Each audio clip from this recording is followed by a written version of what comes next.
Yeah, it's another one. I didn't plan to do one so soon, but I got nothing else to do and I really love this video, so let's just go for it, huh? It's completely impossible that nature created human beings out of the most advanced ape beings. Whew, diving right into the deep end. Okay, I'll bite. Why is it impossible, Johan? They call about the missing link.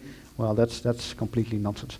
If you believe that there's an orca who came on land and became a kind of cow, black and white, and that cow traveled to China and became the panda bear, if you believe that that's possible, then you can certainly believe that it's possible that humans develop naturally out of ape beings. But if you think that it's not possible, then there's something else here. I see. And that's all the justification we're getting, is it? Well, okay, no problem, I guess. Okay, first things first, let me try to get past how silly that sounds on a first hearing and try to figure out what you really mean. So what you seem to be getting at is that it makes no sense to believe that an animal with one superficial similarity to another, but which is otherwise extremely different, could evolve rapidly from the other. So that is, even if an orca, a cow, and a panda all have similar black and white patterns, orcas aren't going to evolve into cows and then into pandas in a similar kind of time frame that it's said that humans evolved from non-human apes. And the similarity in their colors is not a hint that such a thing happened. Right? That's what you're saying, I think? And so, to link that up with human evolution, you mean that humans and apes share superficial similarities which are used as evidence for our evolution from apes, but there are so many differences between humans and apes that human evolution from apes is as unlikely as rapid panda evolution from cows and cows from orcas. Yeah?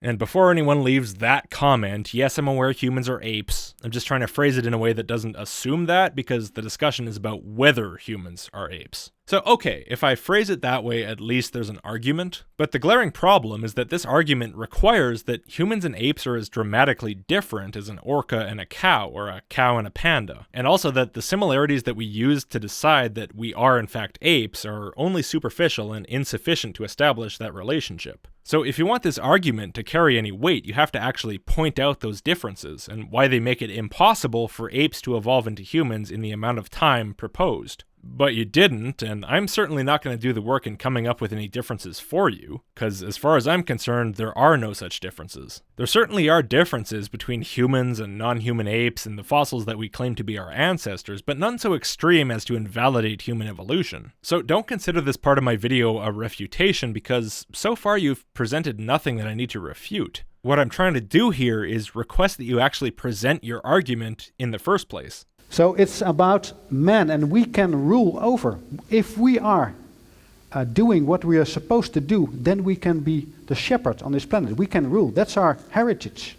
That's our birthright. Well, then it seems you got your wish. If anything rules on this planet, it's either the humans or the bacteria. But if we don't know that, then somebody is ruling over us. If humans don't realize they're destined to rule the planet, then someone else out there rules them. So, do they actually have to do anything, or do they just have to believe real hard and the reptoid Illuminati moon kings lose their power? Or are you talking more in terms of like, if we don't know that we're supposed to be kings, then we won't know that we're supposed to be fighting off the lizard people? It's just like eat or be eaten, but then ruling. Oh, well that's more clear. So if your analogy is accurate, that would mean that unless humans eat every other species on the planet, some other species is going to rise up and eat us. Probably those fucking orcas. By the way, why do you think there are so many cows these days, but so few orcas and pandas? Yeah, that's right. The orcas are just now finishing up step 1 of their plan to turn themselves all into land-based killing machines. Cowification. And they've already started step 2, pandification of all the black and white cows. Trust me, Johan, milking parlors are about to be some of the most dangerous places on the planet. Can I eat meat or dairy products? Everybody has to make his own decision. To me, that's murder. What we do in the bio industry is clear murder, to me. Okay, that clip wasn't from now, it was from way later in the video, but I thought I'd stick it here because it means you definitely did not mean that humans should eat everything else on the planet unless we want to be eaten, so I'm not sure that your analogy was very useful, because I don't know what the hell you meant. Either you rule over, or you are ruled over by something else. That's the whole story. You know, poor analogies about eating aside, I do find it really refreshing how in this kind of new age hippie video on Gaia TV, you're still insisting on the domination of the planet by human beings instead of the usual nice sounding living in harmony with nature kind of stuff. I gotta say, from what I've heard so far, your vision is a lot more attainable than the other one, and also surprisingly in line with the opinions of your average oil company, factory farmer, or government. And by the way, the only reason I threw government in there is because this speech gets really, really anti-government later on. Maybe we'll get to that point eventually. You'll only see a hint of it later in this video, but you'll see what I mean. And if you, to understand the dynamics, the moon Luna is ruling over our home planet. Yeah, the water is somehow pulled towards her, creating flood.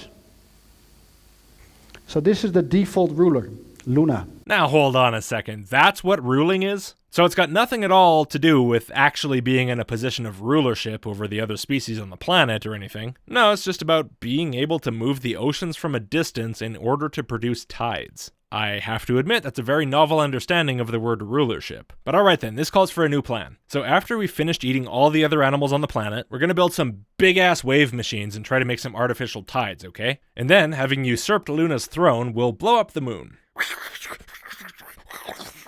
Oh, come on, they won't actually...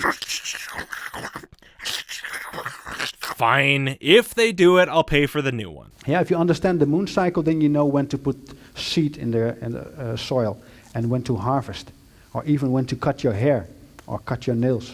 Everything has a beautiful logic. Johan, farmers typically plant based on weather conditions and what time of year it is, not what point the lunar cycle is currently at. Mostly because seeing a full moon doesn't suddenly make it a good idea to plant your crops under 3 feet of snow in January. And by the way, if you read in the Farmer's Almanac that the moon controls the rain or something, that doesn't mean it's true, okay? Just to inform you, that's folklore. And as for your hair and your fingernails, can we all just agree that the best time to cut those is when you look at them and think, I'd really like that to be shorter. Because Johan, I thought we were supposed to be ruling ourselves, not letting the moon do it. Remember, people who let themselves be ruled by the moon are lunatics who live in hell? That's what you said. If you're sovereign, if you understand that nobody can rule over you, or at least doesn't have a right to do so, then you are free. But then you're already at this level.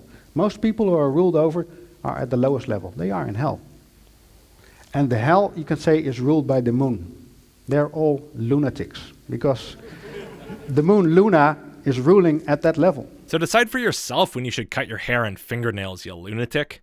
And part of the time she is outside the magnetotail and sometimes she's in. That's why she sometimes looks much bigger than other times. It all has to do with where she is in relation to us. No, the moon's apparent size is not affected by the magnetic field of the Earth. How do you even think that would work? What, the magnetic field turns into a magnifying glass that refracts the light from the moon? No.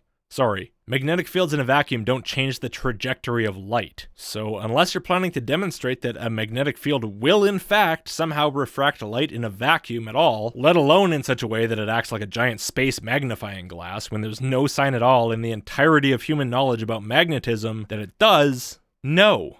Now, as for size varying based on where the moon is in relation to us, if you take the magnetic field out of this equation, yes, you've got that one at least partially right. The moon's on an elliptical orbit around us, which means at some times it's going to be somewhat closer to us, and sometimes it's going to be further away. And that is one of the reasons that its apparent size changes. It's not the only reason, but it's one of them. So, good going. And the distance is quite big.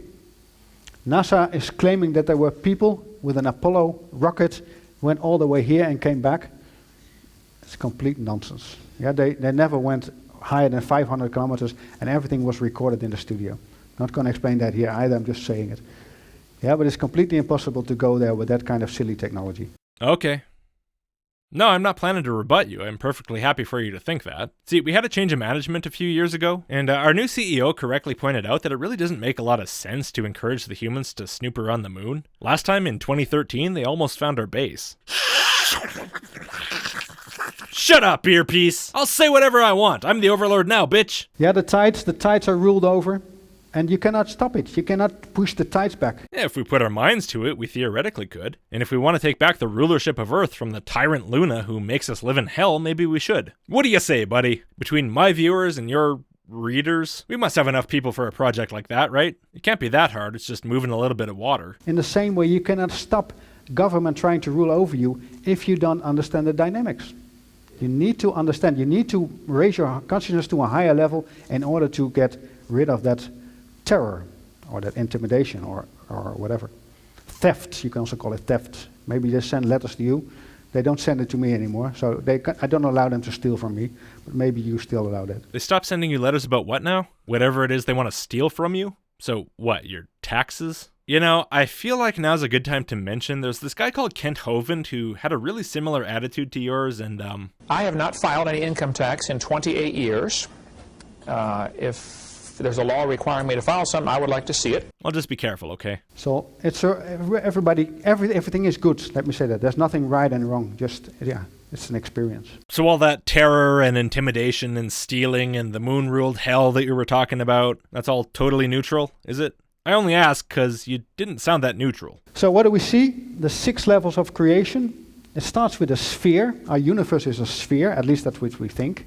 Then there is a disk created. That's our galaxy. It's turning around. Then our solar system is a sphere, the magnetic field of the sun around us. In that sphere we find a disk again. Yeah, the planets going around. Then, of course, our home planet is a sphere.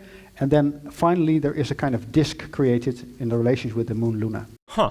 Well, I gotta give it to you. If anything you'd said about the 6 days and levels of creation added up in any sensible way at all, this would at least be a clever observation, as long as you keep fudging some of the details. I have to say though, this only really works if you're deliberately leaving dough out. Because what you presented earlier with the solfège was about how there are 7 layers that are supposed to match all of reality in their structure, right? These things are supposed to be the same. But to make this fit, you had to chop dough off the top. And there's another problem with this, which I suppose is why you had to leave the top level out, and let me just jump ahead for a second and show this clip from slightly later on, and then I'll explain what I mean. Yeah, so this is the dough all the way down to re.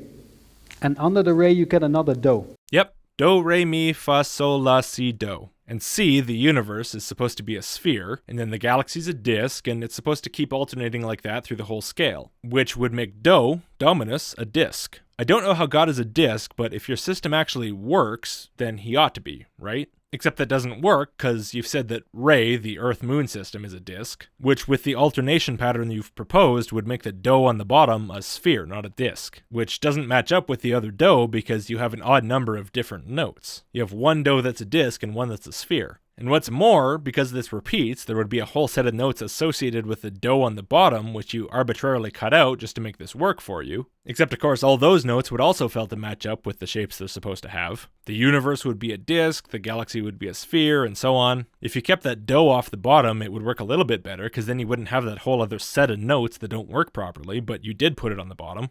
I don't know, man. I'm starting to see some cracks appear in this rubble heap you've built. Sphere is a female, is a yin shape, and disk is a male shape. Okay, interesting. Why?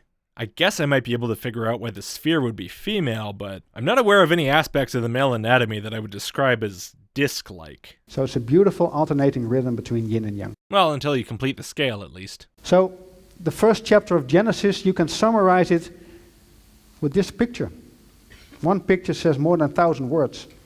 Maybe it's more than 1,000. Sure thing, dude. Have it your way. Because speaking of 1,000 words, the last video I produced was that one about Lone Star 1776, and that was way longer than it was supposed to be by like 2,000 words. So I think it's cool if I call it a day here, right? Yeah? It feels like a good place to stop anyway. You start into something else after this, so it works. What do you say, democratically elected video referee who I probably should have predicted would win? I don't have time for this. I have enough to do trying to keep all your millipedes out of the kitchen. Aww. So if you like the video, subscribe and give it a like. And if you really like the series so far, consider supporting me on Patreon. The people you're seeing on the screen are my $5 and up patrons, and they and all of my other Patreon and PayPal supporters are the VIPs of this channel. They keep it running. Many thanks to all of you. Thanks everybody for watching, and now if you don't mind, I'm gonna go yin my wife's spheres with my disc-shaped yang.